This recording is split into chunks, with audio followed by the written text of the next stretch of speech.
দোকানের সামনে তারা সাইনবোর্ড টানিয়ে দিয়েছেন, এখানে কোনো ইসরায়েলি পণ্য পাওয়া যায় না। ফ্রি দিলেও মানুষ এখন নিতে চায় না। মুসলমান সহজে কাউকে ধরে না, কিন্তু কাউকে ধরলে আর ছাড়ে না।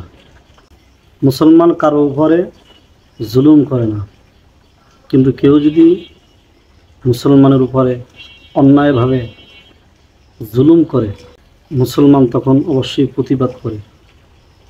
আর সেই মুসলমানের প্রতিবাদটাই হলো জালেমদের জন্য অ্যাটম বোমের মতো। মুসলমানের সেই প্রতিবাদটাই জালেমরা সহ্য করে নিতে পারে না। মুসলমানের প্রতিবাদের ভাষা, প্রতিবাদের ধরন এত কঠোর কেন বললাম? অবশ্যই কারণ আছে। আপনারা সকলে জানেন, বাংলাদেশ সহ সারা বিশ্বে ইসরায়েলি সকল পণ্য বয়কটের এক মহাহিরিক চলছে। সমস্ত মানুষ ইসরায়েলি সকল পণ্য বয়কট করতেছে। বিশেষ করে কোমল পানীয় যা আছে, কোকাকোলা সহ, এগুলো মানুষ এখন বয়কট করছে। সবথেকে আনন্দের এবং ভালো লাগার বিষয় হলো,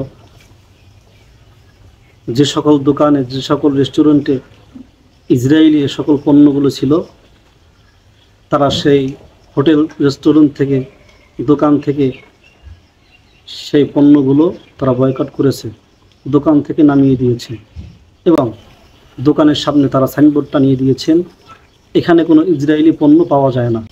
আলহামদুলিল্লাহ।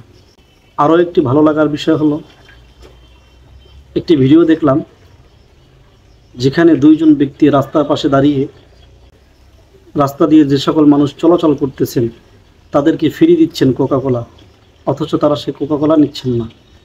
মানুষের অন্তরে কী পরিমাণ ঘৃণা জমা হয়েছে তাদের প্রতি। ফ্রি দিলেও মানুষ এখন নিতে চায় না। আলহামদুলিল্লাহ।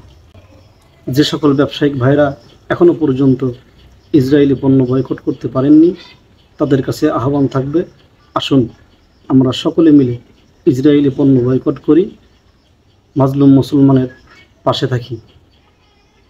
আপনি আপনার দোকানের সামনে সাইনবোর্ড টানিয়ে দিন, এই দোকানে কোনো ইসরায়েলি পণ্য পাওয়া যায় না।